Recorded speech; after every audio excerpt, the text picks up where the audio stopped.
Sosok Kets Victoria jago hukum juga jago bela diri tantang Kapolri Hotman meski SMA. Tak tanggung-tanggung demi membela ayahnya, Kets Victoria, siswi kelas 2 SMA ini berteriak lantang. Ada 3 hal yang dilakukan sehingga membuat publik memberikan dukungan dan mengacukan 2 jempol kepada gadis berusia 15 tahun ini. Pertama, menantang Kapolri Jenderal Polisi Listio Sigit Prabowo, dan kedua menantang debat pengacara top Hotman Paris Hutapea. Lalu aksi ketiga baru-baru ini, Kets Victoria juga melaporkan seorang perwira Polri yang mengirim chat tak pantas kepada dirinya. Lantas siapa Kets Victoria? Mengapa dia seberani ini padahal tak ada petinggi ataupun orang besar di belakangnya? Untuk diketahui, Kets merupakan putri pengacara kawakan Alvin Lim. Dia lahir pada 27 Mei 2007 silam. Dia tercatat duduk di kelas 2 SMA Harvest Christian School. Gadis yang saat ini beranjak usia 16 tahun itu duduk di bangku SMA. Kets Victoria, meski masih belia ini, dianggap memiliki wawasan hukum yang baik, memahami dan menyikapi setiap kasus yang dialami ayahnya Alvin Lim dengan dewasa.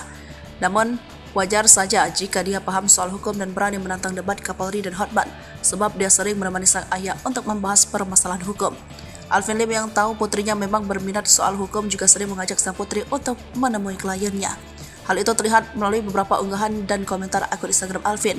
Nampak pula Alvin Lim juga membekali sang anak tak hanya dari sisi kecerdasan soal hukum, tetapi diketahui Kets juga berbakat dalam olahraga karate.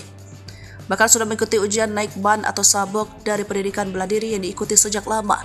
Paham soal hukum dan kerap diajak sang ayah magang. Kets bahkan ingin mengikuti jejak ayahnya yang seorang pengacara.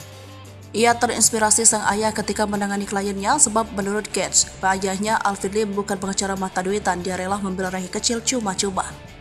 Meski dia tahu sang ayah telah menangani banyak kasus yang beragam dan dari latar belakang yang berbeda. Hal ini diketahui ketika orang-orang tersebut datang ke kantor sang ayah untuk mengadu nasib atas permasalahan yang dialami. Tak heran kedekatan antara orang tua dan anak itu bahkan sudah bukan rahasia umum lagi. Karena Alvin sering mengajak Kets untuk menemui para klien yang datang. Kebanggaan Alvin sebagai seorang ayah adalah bisa menjadi contoh dan pembimbing yang baik untuk Kets. Karena itu ia tidak ragu-ragu membawa putrinya untuk praktek langsung, baik itu ke kantor polisi atau pengadilan. Maka itu saat sang ayah terjerat kasus, maka Kets Victoria Lim tak ragu-ragu mencari keadilan untuk sang ayah. Bahkan ia tak segan untuk menantang debat terbuka Kapolri.